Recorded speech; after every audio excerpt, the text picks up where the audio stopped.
Now I want to show you how we count the cards at the table with other players. There are basically two types of games that you'll encounter. One where the cards are dealt face up and the players may not touch the cards. The other where they are dealt face down in what we call a pitch game. Each requires a different method of counting, and I'll demonstrate both. Let me show you how to count the cards at what is the most common game out there, and that is where the cards are dealt face up. Don't start counting when the first card comes out. First of all, it takes too long, and secondly, casino supervisors think that counters must see each card as it's dealt, and that's simply not the case.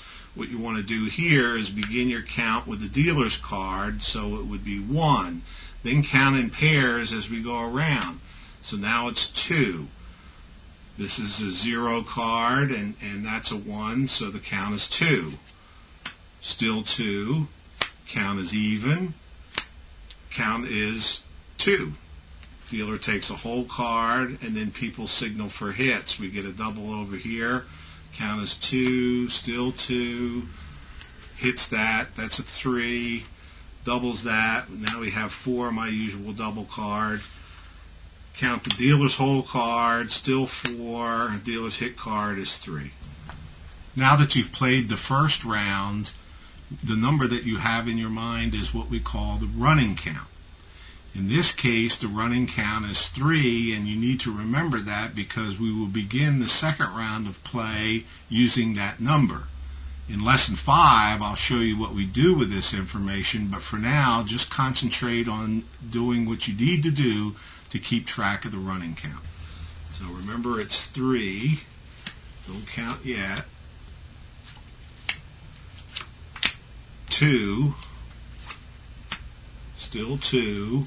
1. 3. 2. It's 3.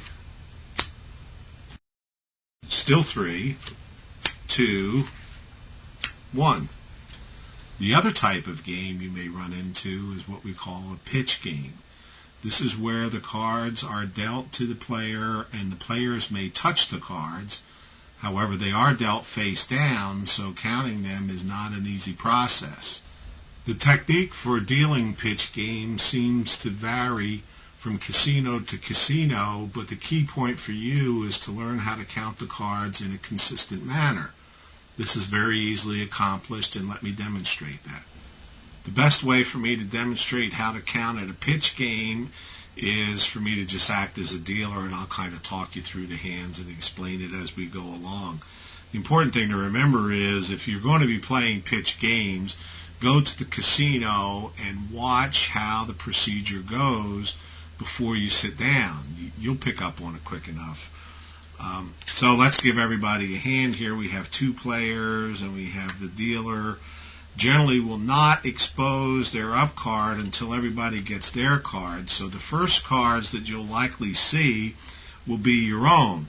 Let's say you're playing here at first base, so you have a 12 and the dealer is showing a 9, so naturally you're going to want to hit that. So you'll scratch for a hit. The dealer will give you an up card. Nice hit.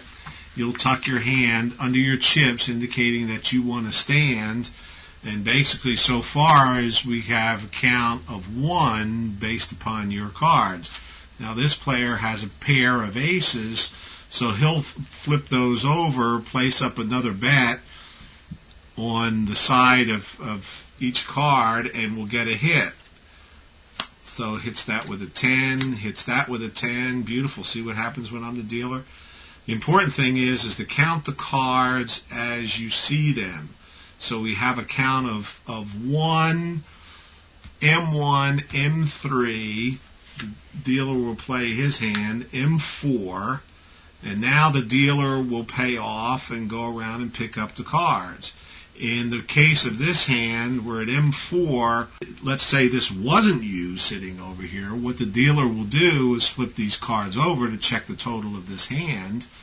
And that's when you will count this. So it's M4, then we have a count of M3 on this particular round of cards.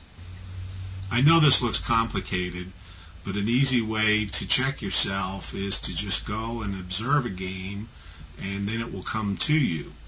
In fact, a great way to practice all of your skills is to go to a casino and stand behind a table that has 4 or 5 players at it, and then practice your basic strategy for those hands you can see, count the cards, and do whatever else you want to do, because you're not playing for real money, and any mistakes won't cost you anything.